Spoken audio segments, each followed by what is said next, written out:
Bruno Marchal, bonjour. C'est l'équitation logique, équitologique, voire éthologique comme vous voulez, à Montpellier.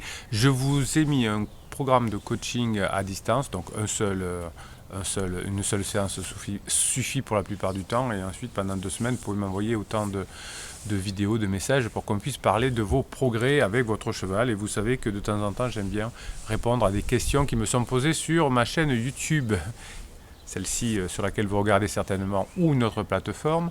Et j'avais envie de répondre à Aline qui m'a écrit un mail, et je lui ai conseillé de mettre ses questions sur YouTube. Alors vous connaissez le principe, soit vous voulez des réponses gratuites, vous mettez sous YouTube et j'y réponds, soit vous voulez des conseils beaucoup plus personnalisés, détaillés, etc. Et là c'est un coaching qui est organisé à ce moment-là. Alors que me dit Aline? J'ai un souci avec mon poulain de 2 ans.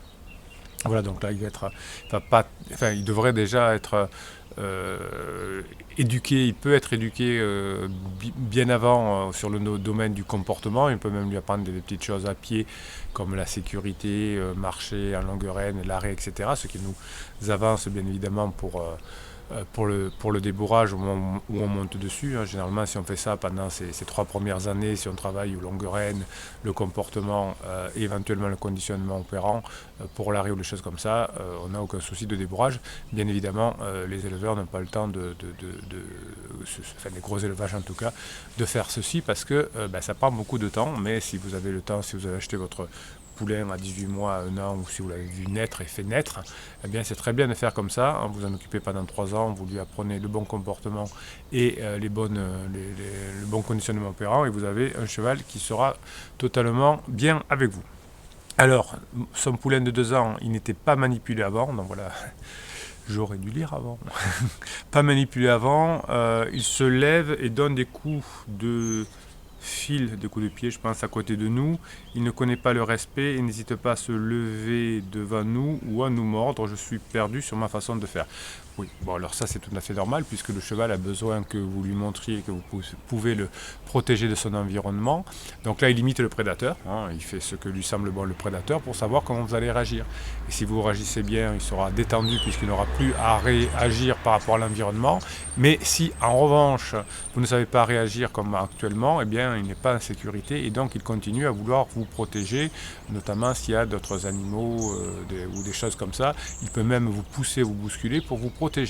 Donc l'idée, et c'est ce qu'on fait malheureusement pas assez en équitation, même si ça avance, je vois beaucoup de clients et d'abonnés à cette chaîne qui comprennent maintenant qu'on travaille avant tout le comportement et que le comportement c'est expliquer au cheval qu'on sait maîtriser son environnement, donc on est autoritaire vis-à-vis de son environnement et que l'on est par rapport à lui charismatique et pas l'inverse, puisque je vois beaucoup de notions de respect, de ne pas se laisser marcher sur les pieds, etc.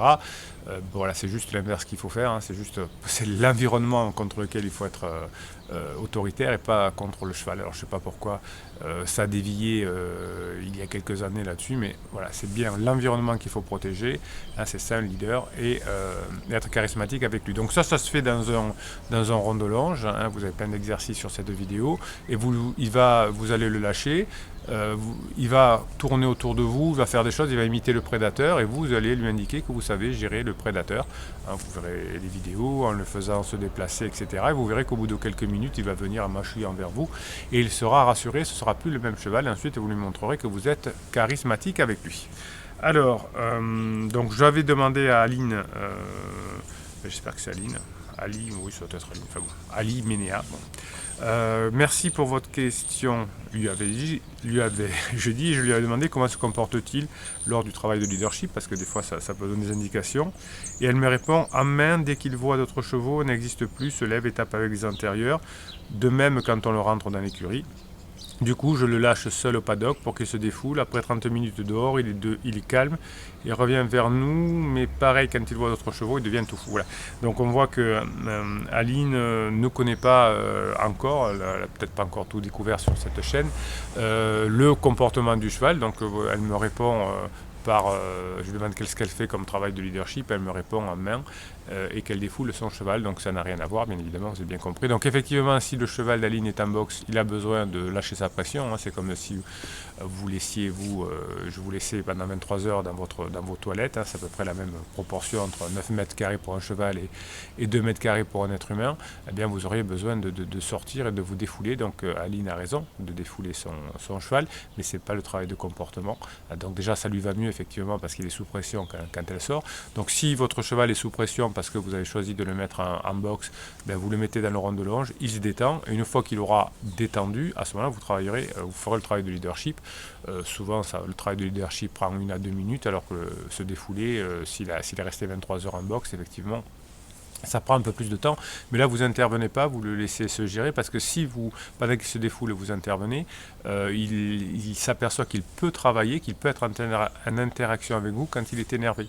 Et donc ça, moi je le déconseille en équitation, si on veut se régaler en équitation, il faut avoir un cheval qui soit détendu, calme, et qui a envie de prendre du plaisir avec vous. Si on a un cheval qui est stressé, qui est tendu, forcément, ça va créer des difficultés, voire des chutes, voire des énervements, voire des déceptions. Donc l'idée c'est de travailler avec son cheval que lorsqu'il est détendu et calme. S'il a besoin de se défouler, on le fait défouler, mais on ne travaille pas pendant qu'il se défoule. Je vois plein d'erreurs comme ça chez mes confrères qui on lâche le cheval, il part plein cul et on commence à le faire bouger à ce moment-là. Donc le cheval croit que c'est normal quand il est énervé ou stressé de travailler, et quand on est dessus, on retrouve des galères. Voilà, donc l'idée pour Aline, on reprend le comportement du cheval, on lui montre qu'on lui protège de l'environnement, que c'est moi qui va gérer le prédateur et pas toi, parce que quand on est dessus, sinon c'est une galère, il a peur, regarde l'environnement, etc. Il ne sait pas que c'est le cavalier qui doit le gérer, et ensuite on est charismatique avec lui et non pas autoritaire avec lui, dans le sens où je me laisse pas faire, c'est moi le patron, etc. Ça a existé pendant des années, ça n'a pas marché. Bon, il y en a encore plein qui le font, il y a même des vidéos là-dessus qui vous expliquent continuer à le faire sur internet. C'est bien, mais ça marche pas. Je suis pas contre, mais si ça marchait, je serais pour. Allez, si vous pensez que cette vidéo peut intéresser à part Aline d'autres personnes, soyez sympa, soyez généreux, mettez un pouce en l'air, et votre plateforme, du coup, avec le pouce en l'air, se proposera à d'autres personnes qui ont déjà vu des vidéos dans ce style-là, de voir cette vidéo. Donc si vous mettez un pouce en l'air, peut-être que vous allez aider d'autres personnes. Abonnez-vous, parce que sur cette chaîne, vous avez des posts qui sont réservés à mes abonnés. Je ne sais pas pourquoi, mais il n'y a que 30% de personnes qui regardent mes vidéos qui sont abonnées, alors qu'il y a des posts gratuits pour vous tous les jours. Et puis, comme Aline, posez vos questions en commentaire. J'y réponds un peu sommairement, puisqu'en quelques minutes, je donne des informations. Et si vous voulez aller plus loin, si vous voulez aller dans le détail, avoir les bons exercices qui correspondent à vous et à votre cheval, parce que là, je donne que des conseils généraux, bien évidemment. En coaching, je donne les bons exercices qui correspondent à votre cheval et à vous et à votre capacité. Si vous n'aimez pas travailler à pied, ça ne sert à rien que je vous fasse faire de travailler à pied, ou si vous n'aimez pas monter, faire du travail monté, ça ne sert à rien. Donc le coaching, ça sert à vous donner des exercices qui vous correspondent et qui correspondent à votre cheval. C'est pour ça que vous gagnez beaucoup de temps. Allez, c'était Bruno Marchal. Et Bruno Marchal, qu'est-ce qu'il fait? Il va vous souhaiter une bonne continuation et à très bientôt, bien sûr.